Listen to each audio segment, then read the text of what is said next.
Welcome to Indo Story Hindi. आज हम एक ऐसी क्रांति की बात करेंगे जिसने सिर्फ एक राजा को नहीं हटाया बल्कि पूरे मध्य पूर्व की राजनीति को बदल दिया। हाँ, हम बात कर रहे हैं 1979 की ईरानी इस्लामिक क्रांति की। कैसे एक सेक्युलर राजतंत्र टूटकर एक इस्लामिक थियोक्रेसी में बदल गया, कैसे एक निर्वासित धार्मिक नेता दुनिया के सबसे चर्चित और शक्तिशाली व्यक्तियों में से एक बन गया। Let's dive in.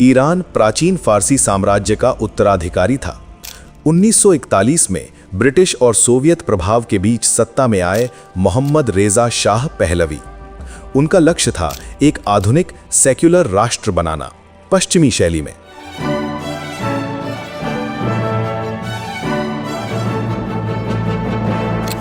उन्होंने शुरू की व्हाइट रेवोल्यूशन, जिसमें जमीन सुधार, महिला शिक्षा और औद्योगिकीकरण शामिल थे। लेकिन समस्या थी, ये एक टॉप डाउन मॉडल था। शहरी एलीट वर्ग को लाभ मिला, लेकिन ग्रामीण किसान, धार्मिक समुदाय और मध्य वर्ग खुद को अलग थलग महसूस करने लगे। शाह के शासन का सबसे भयावह पक्ष था सबाक, गुप्त पुलिस, जो टॉर्चर, सेंसरशिप और डर के जरिए लोगों की आवाज दबाती थी। दूसरी ओर धार्मिक नेतृत्व, खासकर शिया उलेमा, नाराज होने लगे। तभी मंच पर आते हैं एक विवादित लेकिन लोकप्रिय धार्मिक नेता आयतुल्लाह रूहुल्लाह खोमैनी। उन्होंने कहा, एक मुसलमान राजतंत्र पर विश्वास नहीं कर सकता। 1964 में उन्हें निर्वासित कर दिया गया, लेकिन असली खेल यहीं से शुरू हुआ। निर्वासन में रहते हुए भी खोमैनी रुके नहीं। उन्होंने पहले इराक और बाद में फ्रांस से ऑडियो कैसेट भेजने शुरू किए, जिनमें शाह विरोधी संदेश होते थे। ये संदेश मस्जिदों से मदरसों तक, गांवों से शहरों तक फैल गए।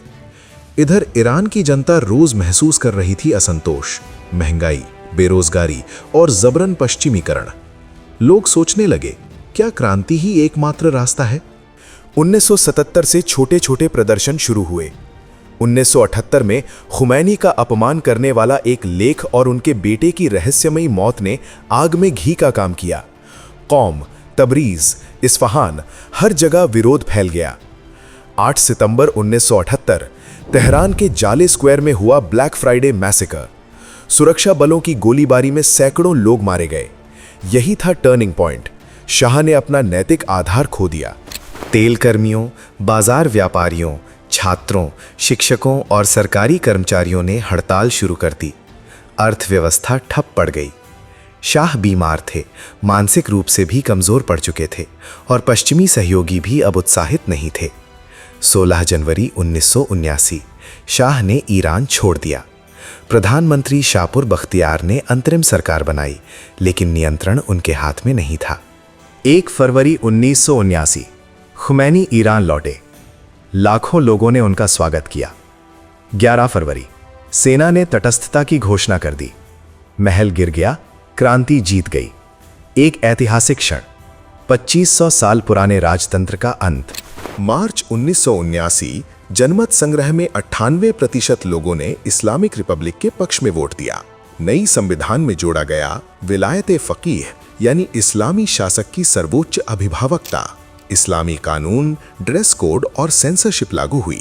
प्रगतिशील और वामपंथी समूहों को किनारे कर दिया गया और पश्चिम, खासकर अमेरिका के साथ संबंध टूट गए, विशेषकर यूएस एम्बेसी हॉस्टेज क्राइसिस के बाद। शाह के दौर में शुरू हुआ परमाणु कार्यक्रम खुमैनी ने रोक दिया था, लेकिन 1980 के दशक के अंत में ईरान इराक वॉर के बाद इसे फिर से शुरू किया गया। यहीं से शुरू हुआ ईरान और पश्चिम के बीच तनाव का नया अध्याय। आज भी ईरान की ये क्रांति उसकी एंटी वेस्ट नीति, धार्मिक शासन व्यवस्था और परमाणु नीति में दिखाई देती है। ईरान की इस्लामिक क्रांति इतिहास का ऐसा अध्याय है जो बार बार साबित करता है, आइडियाज कैन चेंज नेशंस। आप देख रहे हैं इंडो स्टोरी हिंदी। लाइक कीजिए, कमेंट में बताइए इस क्रांति ने आपके नजरिए से इतिहास को कैसे बदल दिया। और ऐसी ही ऐतिहासिक डॉक्यूमेंट्री के लिए सब्सक्राइब करना ना भूलिए।